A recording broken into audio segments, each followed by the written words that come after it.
të partive politike dhe në një farë mënyre ka futur edhe Ramën në atë kurthin e vetë për diskutuar për programin, sa që nëse mund të përdorë si shprehje e vuri në sedër edhe Partinë Socialiste që sa më shpejt prezantonte edhe programin e vetë elektoral se nuk po e shinim asgjë kundi. Kjo është mbase një e mirë që Partia Demokratike ka sjell në këtë fushat, faktin që po përqendrohet tek programi i saj elektoral. Megjithatë, krahas programit elektoral, një nga mesazhet kryesore që jep Berisha në fjalimet e tij përpara qytetarëve është, po themi, një mesazh që ai i jep të arsyetsurave grupe kriminale të cilat mund të shantazhojnë votuesin apo mund të kryejnë krime zgjedhore. Në këtë këndvështrim do doja të ta pyesja Antin, çfarë po bën Partia Demokratike për të evidentuar mbase shkeljet zgjedhore, një element shumë i rëndësishëm dhe shpesh herë që përdoret nga partitë politike edhe për të kundërshtuar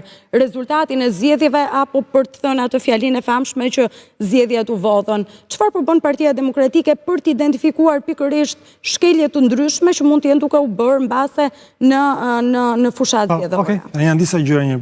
Është e rëndësishme për qytetarët ta dinë se meqenëse po e trajtojmë para se të përgjigjem pyetjes tuaj.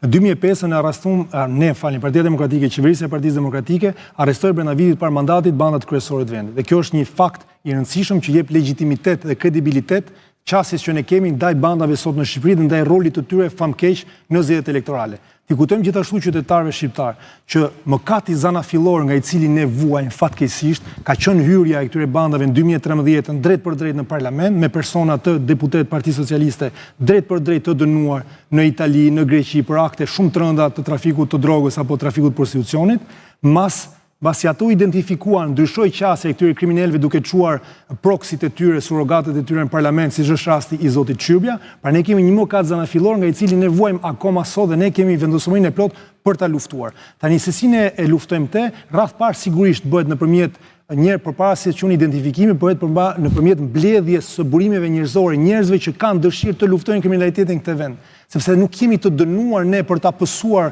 dhunën e bandave në Shqipëri. Është diçka që ka kudo që shkojmë gjenere, sepse duket sikur kanë ikë shqiptarë të ndershëm, po kanë ikë shumë shqiptarë, po kanë ngel akoma shqiptarë ndershëm, kanë ngel akoma njerëz, burra dhe gra që duan të luftojnë dhe nuk pranojnë këtë realitet. Pra e para është mbledhja e burimeve njerëzore, e dyta është sigurisht identifikimi i blerjes votës, sepse kemi element të shumta që na vinë, i blerjes votës, trysnimit të votuesve, përdorimit bandave kriminale drejt për drejt ndaj tyre.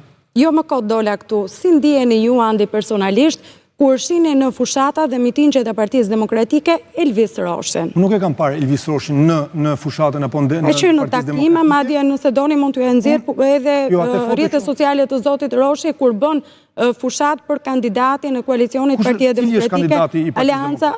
Kush riri ti Elton Roshi? Zoti Elton Roshi, a ka ndonjë vepër ndaj tij, a ka ndonjë akuzë ndaj tij? Jo, ndaj tij nuk ka, por mos harroni diçka zoti Andi, për të drejtohem, domethënë, para disa kohësh, në mos gaboj para 2-3 javë përpara se sa të nisnin fushatën e Partisë Demokratike, por edhe të partive të tjera, ju vetë keni nxjerrë një video ku sulmonit, po them, figurat cilat janë atashuar në publik, si figurat cilat janë të lidhura me krimin apo me zyrtar të Partisë Socialiste. Në atë video ju keni përmendur edhe zotin Roshi. Prandaj po ju e bëj pyetjen, si ndiheni ju kur e shikoni në fushatën e Partisë Demokratike? Një fushatë e Partisë Demokratike bazohet mbi kandidat që ka zgjedhur. Ne nuk mund të zgjedhim se kush bën fushatë e kush voton. Vota është diçka që është individuale për çdo person. Unë në fushatën që ne bëjmë edhe një herë, çështjet tona kryesore janë programi, janë njerëzit, janë drejtuesi.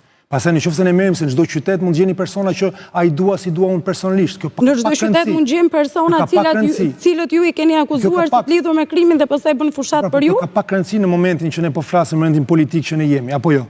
Se nuk është kandidati i Partisë Demokratike. Nuk ka pak, domethënë ka shumë rëndësi madje sepse Partia Demokratike domethënë që neve duhet i bëjmë vetim gjithë personave që përpara çdo mitingu ai që ju mendoni apo akuzoni se përpara çdo mitingu pala tjetër pushteti. Përpara çdo mitingu ne duhet i bëjmë, t'i ndalojmë dhe të kontrollojmë gjithë personat që vinë në miting apo që bëjnë fushat. Cila është zgjidhja që mundet mendoni që mund të kemi ne ndaj një personi, sepse po merren zoti Roshi, por në çdo qytet mund të ketë njerëz që X apo filani apo mund të ketë një problem me të. Tani, si ta zgjidhim në këtë punë, të bëjmë ndalesa në jo. Neve jemi në dinamikën e fushatës.